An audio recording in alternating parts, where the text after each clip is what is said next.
Dans cet épisode Au-delà du mur, je vous emmène à Aigle pour une rencontre au cœur d'une course qui bouscule les côtes de la montagne en Suisse. Up and Down. À quelques mois de l'édition du samedi 28 mars 2026, je reçois Laurent, président du comité d'organisation, et François, athlète d'élite et membre du comité pour comprendre ce qui rend cette épreuve si singulière. On parle d'abord de l'ADN de la course. Un format up and down qui remet la descente au centre du jeu, transforme l'expérience des coureurs et du public. Pourquoi ce choix? Qu'est-ce que ça change dans la préparation? La stratégie de course et le spectacle sur le parcours? François partage son regard d'athlète.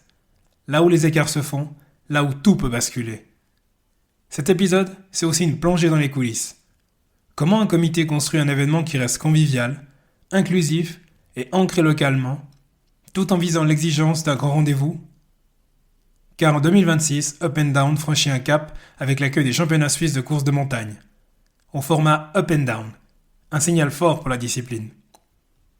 On passe en revue les parcours dans le Up and Fun, pensé pour débuter, courir en famille ou entre collègues, l'ambiance village de course, la place des écoles, la mobilité douce, le train est à 2 pas, le vélo est encouragé, et les défis très concrets de l'organisation fin mars, sécurité, procédures et météo parfois imprévisible.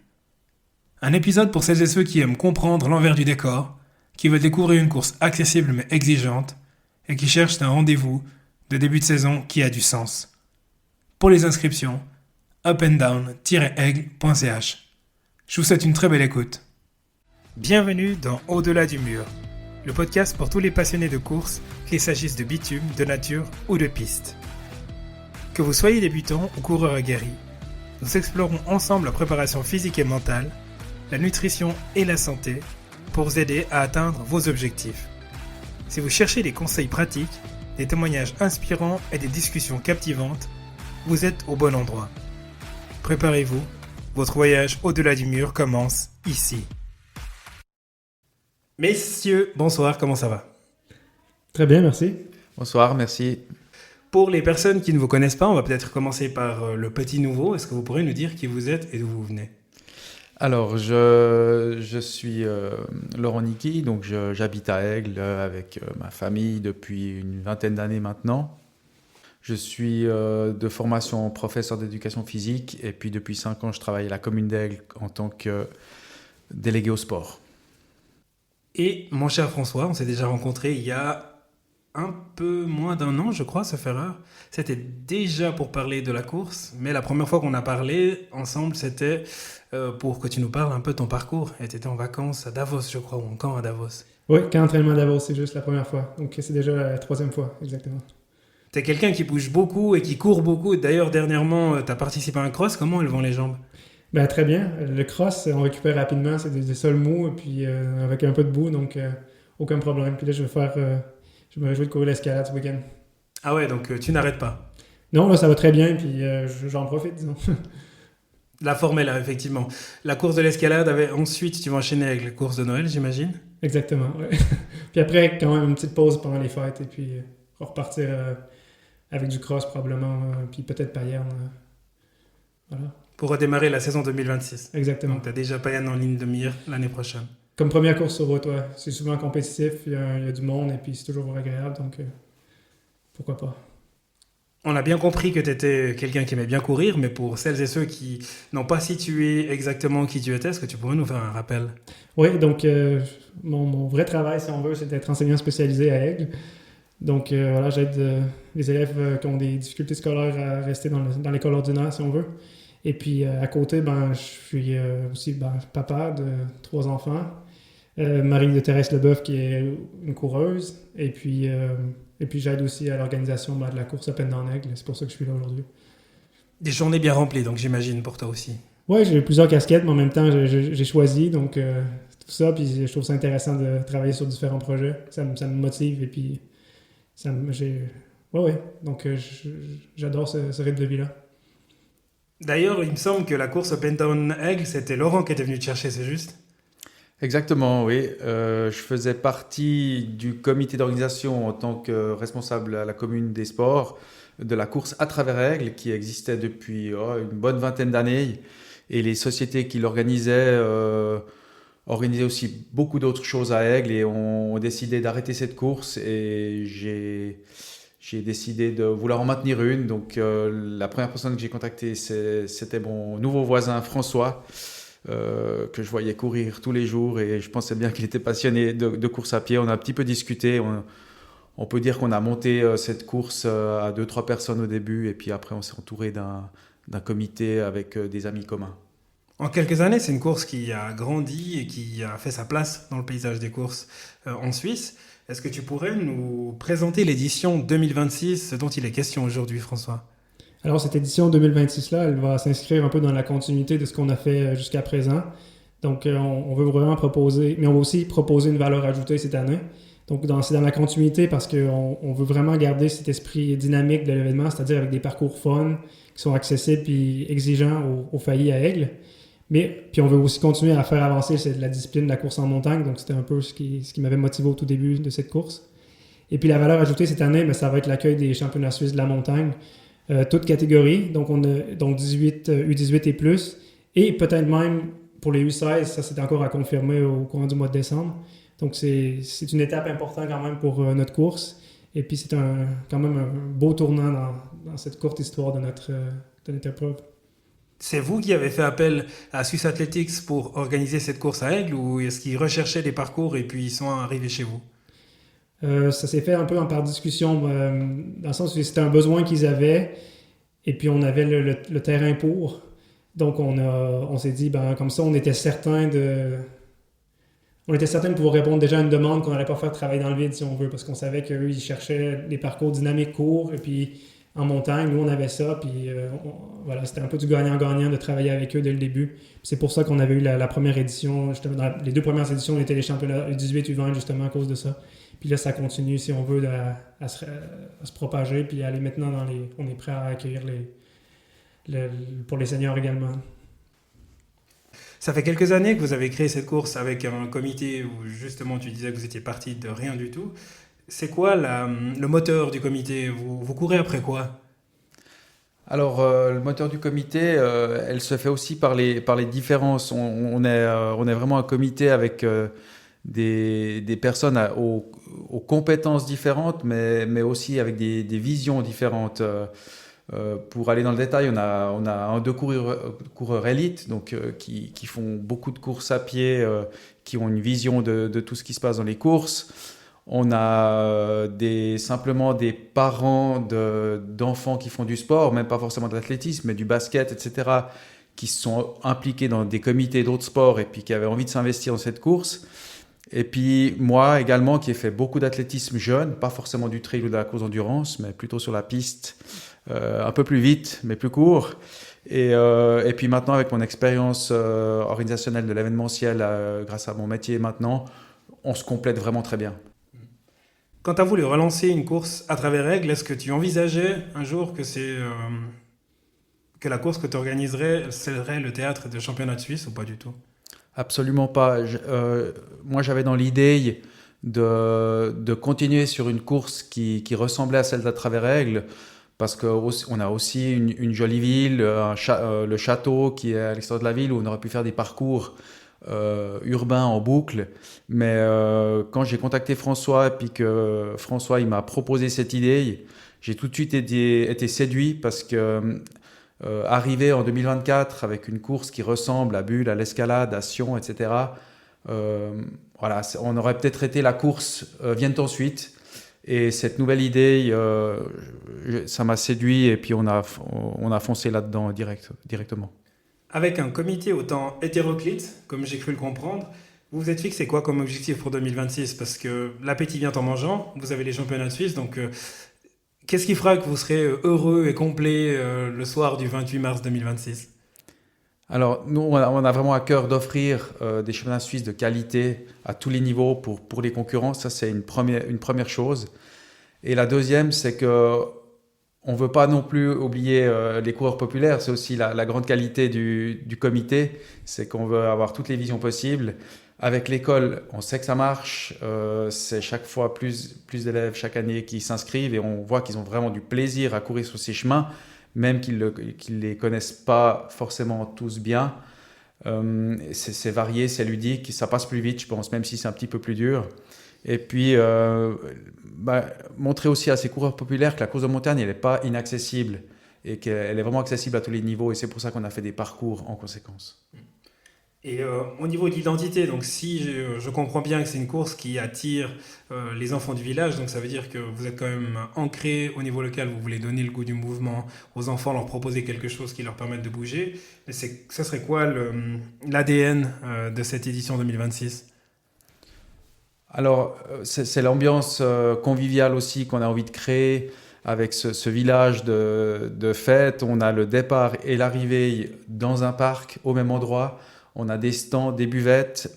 On essaye de faire un horaire serré pour que les parents puissent voir leurs enfants courir, mais assister assez vite à une épreuve encore plus compétitive et impressionnante. Voilà, c'est là qu'on a envie d'avoir cette signature distinctive qui mêle performance, plaisir et partage.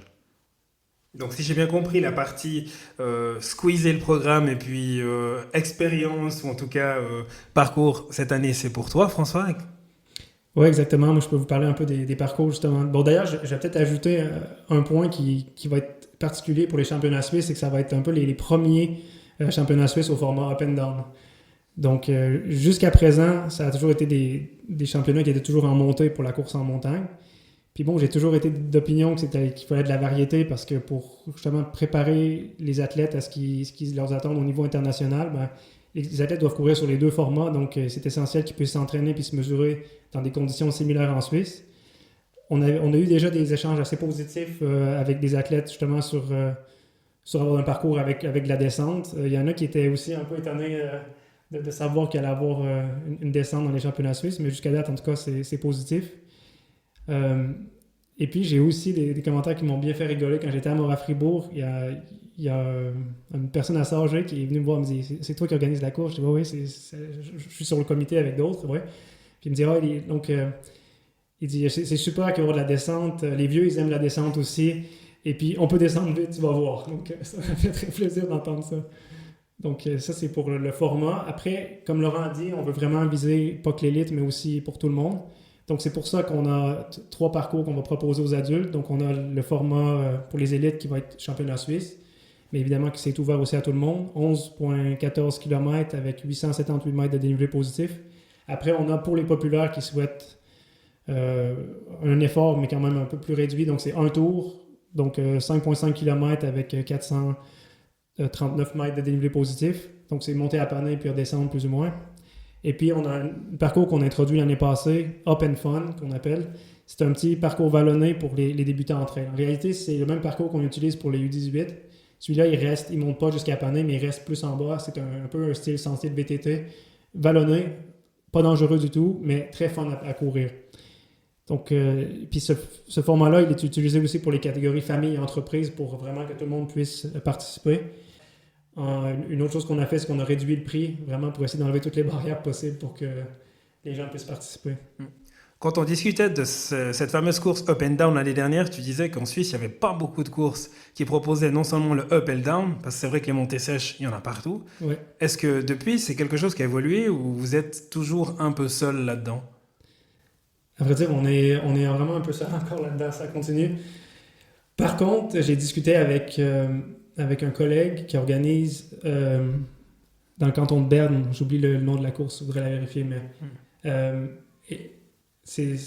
il organise une course et lui, il m'a dit qu'il serait intéressé il serait essayé de faire quelque chose l'année prochaine pour essayer de faire des championnats, une course pour les U18 qui serait adaptée, donc pour faire le championnat U18, U20 dans leur cours. Là, ils organisaient un trail, mais ils essaieraient de trouver ils auraient un endroit qui serait pas mal pour faire un peu dans le style de ce qu'on fait. Donc, il y aura peut-être l'année prochaine, ce qui serait bien aussi parce que bon, ça fait déjà 3 années d'affilée. C'est cool qu'on ait les championnats suisses, mais en même temps, on les a un peu par défaut pour les U18, U20 et ça serait cool que peut-être on peut s'alterner avec une autre course puis même peut-être collaborer avec eux pour essayer de faire une espèce de circuit, tout ça. Donc, ça commence, mais ça prend du temps quand même. Puis, c'est vraiment difficile de briser cette... de vraiment... Bon, déjà, il y a beaucoup de trails qui s'organisent, mais il y a pas déjà cette pensée pour les courses des jeunes. C'est pas quelque chose qu'on met en priorité. C'est comme, OK, on va faire notre trail et puis on va faire des tours sur le goudron pour les gamins, puis ça va suffire. Mais c'est bien des fois de renverser un petit peu tout ça, je pense, puis commencer, puis mettre en priorité vraiment le fun des enfants sur des parcours qui sont adaptés pour eux, parce que finalement, c'est eux le futur de la discipline. Donc, puis nous, on a un peu réfléchi dans ce sens-là là, qu'avec les écoles. Puis c'est pour ça que nos écoles, ça marche bien, justement. Si on parle de la partie expérience pour les participants, qu'est-ce qui les attend encore, François? C'était important pour nous cette année de tenir compte des retours des participants pour améliorer justement l'expérience des coureurs. C'est pour ça qu'on a décidé de condenser les horaires pour finir plus tôt puis réduire l'attente entre les courses adultes et enfants. Il y a aussi des coureurs populaires qui nous disaient que pendant la course populaire, il y avait moins d'ambiance que pendant les courses enfants et élites. Alors, on a décidé de faire partir les courses populaires en même temps que la course élite. Donc, il y en a qui vont faire un tour, il y en a qui vont faire 2 tours, mais tout le monde va être en même temps. Puis, avec le recul, on se dit que c'est une bonne idée parce que ça va aussi parfaitement avec l'esprit du trail où finalement tout le monde se mélange. Et puis, comme ça, tout le monde a une expérience de course qui est un peu plus engageante que d'avoir... ouais. Donc, il va y avoir un plus gros départ, ça va être plus compact. Mais comme la montée elle est assez large, de toute façon, les gens ils vont pouvoir s'étaler assez vite. Et puis, le single trail il commence seulement après 2 km. Donc, donc il n'y aura pas de souci, je pense, avec les embouteillages et tout ça. Et puis, on veut aussi rester vraiment inclusif. Donc, c'était un peu l'idée aussi avec ce Open Fun qu'on avait créé l'année dernière.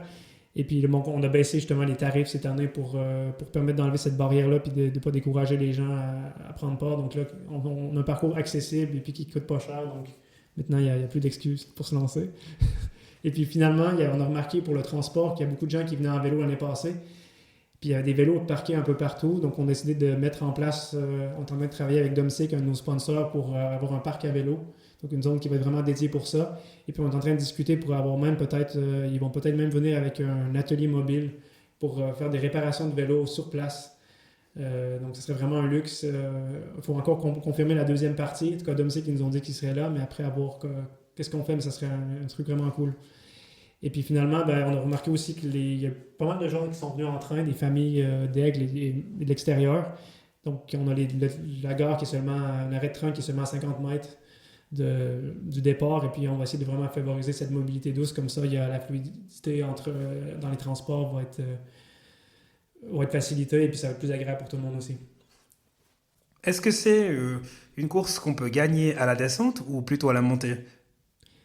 Je pense qu'il faut quand même être dans le coup dans la montée, mais très souvent c'est vrai que ça va se gagner en descente quand même, parce que déjà ça finit avec la descente. Et puis il y a quand même souvent des gros revirements de situation dans ces descentes. Par exemple, au dernier championnat d'Europe, c'était pas il y a 2 ans, Judith, elle avait justement fait sa médaille comme ça. Je pense qu'elle était dans la montée 5-6e et puis elle a fini 3e. Donc elle a repris 3-4 coureuses dans la descente. Et puis ça se passe souvent comme ça, ou même Dominique Rolly, Oria au dernier championnat. Donc ils ont vraiment fini fort sur cette descente. Donc c'est vrai que pour des coureurs qui sont rapides et agiles, ils peuvent très bien jouer leur carte là puis gagner la course. Ouais. Tu as cité quelques noms très intéressants qui titillent un peu. Est-ce que ces participants, donc Dominique Rolly, Judith Wider, Thérèse peut-être, Maud Matisse, c'est des participants qu'on aura l'occasion de voir sur le parcours l'année prochaine? Alors, c'est un peu tôt pour dire, Thérèse, elle va venir, c'est sûr, à moins d'être blessée ou quelque chose. Donc, ça, je sais parce que, voilà, à cause de la proximité. Mais pour les autres, je pense qu'il y en a plusieurs qui risquent de venir. On n'a pas encore vraiment discuté pas précisément, mais déjà, Swiss Athletics, ils l'ont annoncé dans le programme. Ils mettent toujours des courses qu'ils aimeraient que les coureurs de l'équipe suisse fassent. Et puis, c'était en priorité. Et puis, du fait que c'est très tôt dans la saison, puis que le calendrier des courses internationales n'est pas vraiment commencé, donc ça joue aussi en notre faveur.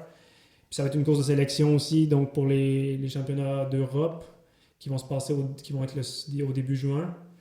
Pour pouvoir accueillir tous ces stars, j'imagine que la préparation... Alors, vous avez l'habitude d'accueillir ce genre de profil d'athlète-là, ce qui est extrêmement particulier pour une course autant jeune. Alors, j'imagine que le fait d'avoir François et Thérèse qui participent à cette course et Maud qui fait également partie des locaux, ça aide. Mais la préparation de cet événement-là, j'imagine que ça nécessite quand même un certain nombre de séances. Donc, comment ça se passe au niveau du comité? Alors...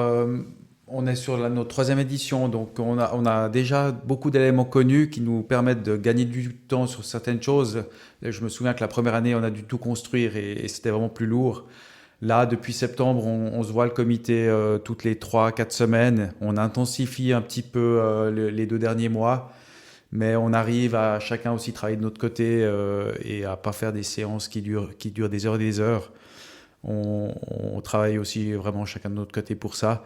Il y a des points sensibles. Le parcours, il faut savoir que nous, sur le canton de Vaud, on doit faire une annonce de manifestation et on doit donner les parcours, etc. Donc, effectivement, pour le traitement de notre manifestation, il y a des points sensibles sur la sécurité, sur l'accessibilité aussi au niveau des secours.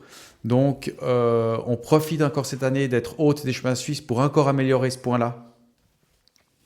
Et on doit tenir compte de tous les imprévus qui peuvent arriver pour s'adapter.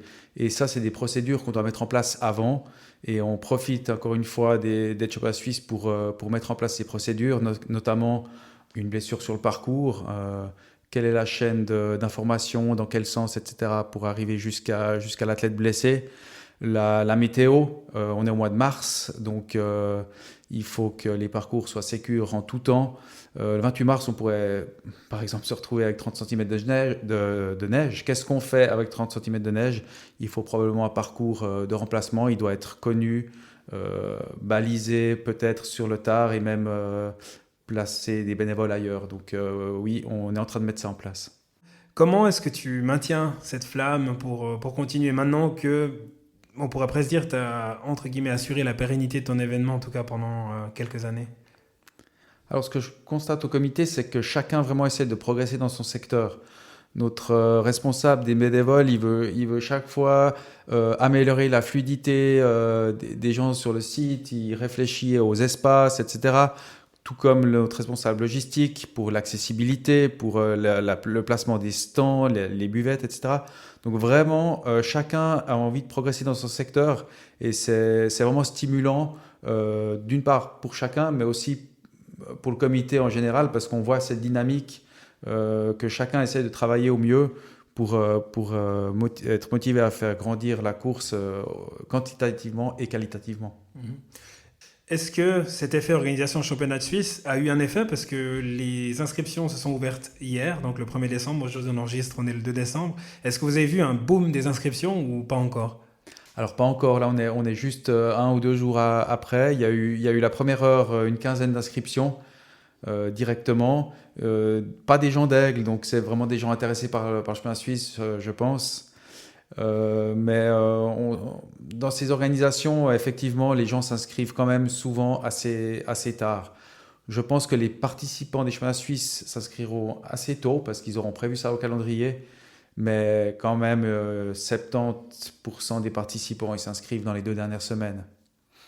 Qu'est-ce qui pourrait faire, d'après toi, François, accélérer ce taux de remplissage des courses, à l'image de certaines courses où on voit qu'au bout de 1h30, il n'y a plus de dossard? Oui, il y a déjà les tarifs. On peut jouer un peu sur les tarifs, des fois, d'ajouter, bon, si vous inscrivez avant telle date, c'est moins cher et tout ça. Donc, ça, l'argent fait parler quand même, fait bouger les choses. Et puis, des fois, il y a aussi de mettre des limites au niveau des inscriptions. Donc, ça fait un effet un peu de dire je ne vais pas rater ma chance, alors je vais y aller. Puis, mais bon, on n'a pas encore des volumes. Je pense qu'on n'a pas encore des volumes qui font qu'on doit limiter les inscriptions. Donc, on n'est pas encore là. Mais peut-être qu'éventuellement, c'est vrai que notre sentier, on n'a pas une capacité qui est limitée non plus. Mais pour le moment, on n'a pas encore besoin de mettre de limites. Donc, c'est quoi le chiffre rêvé pour cette édition 2026? J'ai estimé 900 personnes. Les écoles, il faut savoir que pour les écoles, les inscriptions sont gratuites grâce aussi au soutien de la commune.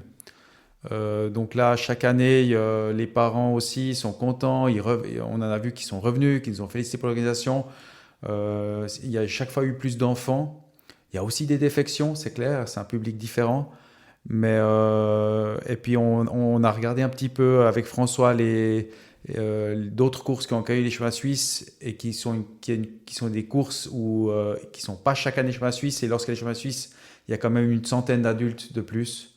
Donc l'année passée, 745 inscrits, avec un peu plus d'enfants et une centaine. On espère arriver à 900 participants.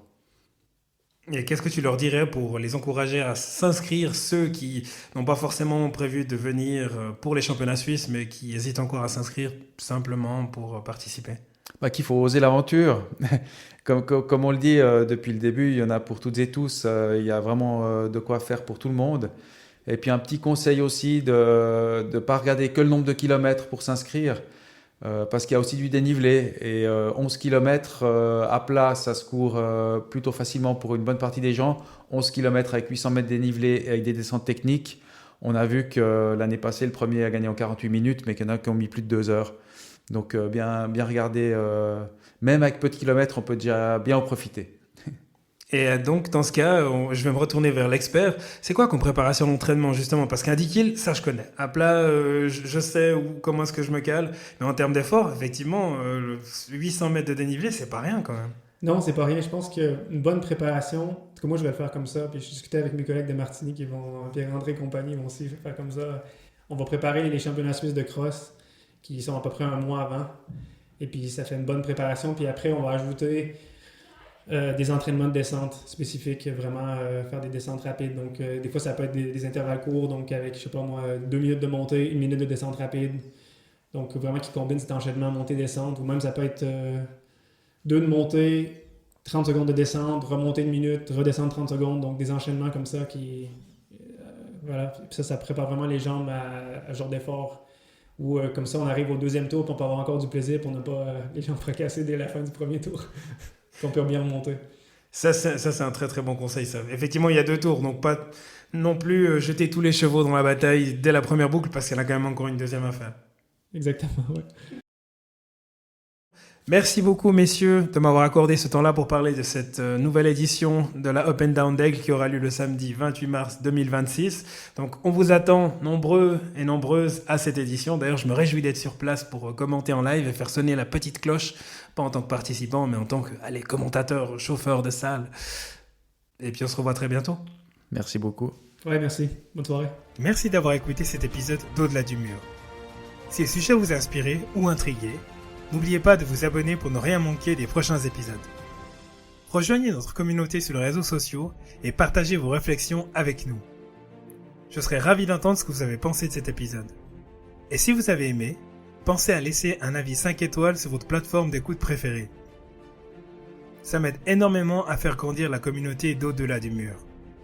À très bientôt pour une nouvelle exploration de l'autre côté du mur.